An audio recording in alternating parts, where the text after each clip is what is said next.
अगर हम देखते it remain in princely state, ये जो मणिपुर है वो एक प्रिंसली स्टेट के रूप में वहीं में रह गया है, लेकिन अंडर द ब्रिटिश रूल, यानी कि कहीं ना कहीं मणिपुर जो हो गया प्रिंसली स्टेट है, लेकिन वो भी ब्रिटिश का अंदर में है। प्रिंसली स्टेट हम इसको ऐसा मान सकते हैं, ये जो मणिपुर का जो रीजन है, मणिपुर का जो जगह है, वहाँ में एक राजा तो है। वो मणिपुर का जो जगह को उसको मणिपुर का जो किंगडम है, जो प्रिंस है, वो राज कर रहा है। लेकिन मणिपुर का जो राजा है उसको कौन राज कर रहा है? वो ब्रिटिश कंट्रोल में, यानी कि वो उसको ब्रिटिश राज कर रहा है। नमस्कार साथियों, मेरा नाम है प्लेंग सज्ञान। आज को हम समझने वाले हैं मणिपुर हिस्ट्री, ब्रिटिश इरा। आज को हम ब्रिटिश इरा के बारे में आज को हम आसान भाषा में समझने के लिए कोशिश करेंगे। मणिपुर हिस्ट्री में ब्रिटिश का क्या प्रभाव रहा है, ब्रिटिश का इन्फ्लुएंस कितना ज़्यादा है मणिपुर में, तो इसके बारे में हम आसान भाषा में आज को हम समझने के लिए कोशिश करेंगे। तो चलो देखते हैं। 1826 से लेकर 1947 यानी कि इंडिया आज़ादी तक, यानी कि जो ब्रिटिश का जो कंट्रोल है वो मणिपुर में रहा है। अगर हम यहाँ में देखते हैं, after the treaty of Yandabo, after the treaty of Yandabo, ये ट्रीटी ऑफ यांडाबो क्या होता है? ट्रीटी ऑफ यांडाबो वो होता है ब्रिटिश आर्मी और जो म्यांमार का बर्मा का जो आर्मी, दोनों के बीच में वार हुआ है।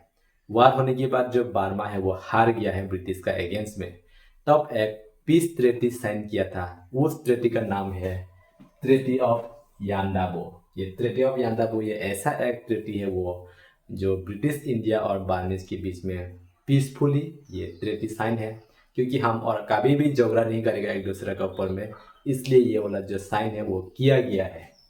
Manipur came under British influence, ये जो ट्रीटी ऑफ यांडाबो के बाद में जो ब्रिटिश है वो पूरा मणिपुर को अपना कब्जे में ले लिया है, क्योंकि सभी को पता है जो ब्रिटिश का जो पावर है, ब्रिटिश का जो रोल है बहुत ही ज़्यादा था, बहुत ही एक्सपांड था, क्योंकि ब्रिटिश का पास में इतना तगड़ा तगड़ा वेपन है, साथ साथ में ब्रिटिश का पास में बहुत सारा आर्मी है।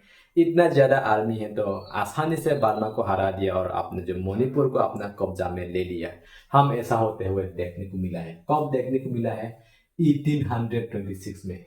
ये जो 1826 में हम ये सब होते हुए हम देखने को मिला है मणिपुर में।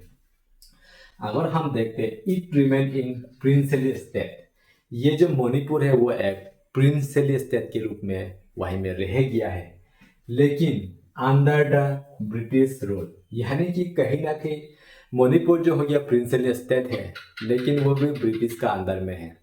प्रिंसली स्टेट हम इसको ऐसा मान सकते हैं, ये जो मणिपुर का जो रीजन है, मणिपुर का जो जगह है, वहाँ में एक राजा तो है। वो मणिपुर का जो जगह को उसको मणिपुर का जो किंगडम है, जो प्रिंस है, वो राज कर रहा है। लेकिन मणिपुर का जो राजा है उसको कौन राज कर रहा है? वो ब्रिटिश कंट्रोल में, यानी कि वो उसको ब्रिटिश राज कर रहा है।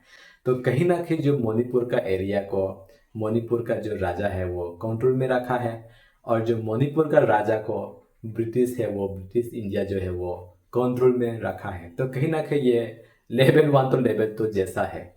तो कहीं ना कहीं जिसका पास ताकत है, जिसका पास पावर है, वही सबको कंट्रोल में रखते हुए हम यहाँ में ऐसा देखने को मिला है मणिपुर में।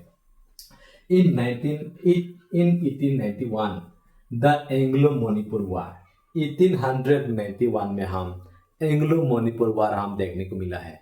ये एंग्लो मणिपुर वार में क्या हुआ था? मणिपुर का जो राजा और जो ब्रिटिश के बीच में एक वार हुआ था, क्योंकि हम यहाँ में साफ साफ देख पा रहा है जो मणिपुर का जो हम देखते हैं, मणिपुर का जो राजा है उसका इतना ज़्यादा ताकत नहीं है जितना ब्रिटिश का पास ताकत है।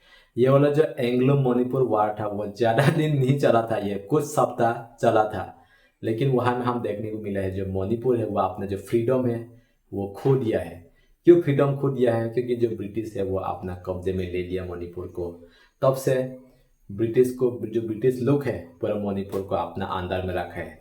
तब तक रखा है जब तक इंडिया को आज़ादी नहीं मिला है, यानी कि 1947 तक पूरा मणिपुर को ब्रिटिश लोग अपना कब्जे में रखा है। हम ऐसा देखने को मिला है मणिपुर में। Led to the full British control, यानी कि पूरा के पूरा जो मणिपुर है वो ब्रिटिश का कंट्रोल में आ चुका है। The British introduce administrative change, जो ब्रिटिश है वो इंट्रोड्यूस किया है, किसको इंट्रोड्यूस किया है ब्रिटिश? मणिपुर को इंट्रोड्यूस किया है एडमिनिस्ट्रेटिव चेंज, ये जो एडमिनिस्ट्रेशन है वो उसको चेंज करने का, यानी कि बदलने का। तो यहाँ में हम ऐसा देखने को मिला है, यहाँ में जो एडमिनिस्ट्रेशन है, कुछ एडमिनिस्ट्रेशन कुछ पावर मणिपुर को दिया गया है, लेकिन ब्रिटिश का अंडर में ही है ये। तो कहीं ना कहीं हम इसको ऐसा मान सकते हैं जो ब्रिटिश है वो मणिपुर को दिया नहीं है, वो अपना कंट्रोल में पूरा रखा है। कुछ कुछ जो छोटा मोटा जो मोनार्की था वहाँ में वो मणिपुर में, उस लोग को कुछ कुछ छोटा मोटा पावर दिया है, लेकिन पूरी तरह से पावर नहीं दिया है, क्योंकि जो मणिपुर का जो मोनार्की है उसको ब्रिटिश कंट्रोल कर रहा है। हम ऐसा देखने को मिला है मणिपुर में। लेकिन जो मणिपुर का जो मोनार्की है उसको लिमिटेड रोल दिया गया है, यानी कि कुछ कुछ ही पावर दिया है ब्रिटिश की तरफ से। मणिपुर का राजाओं को बहुत ज़्यादा पावर नहीं दिया गया है। क्यों नहीं दिया गया है?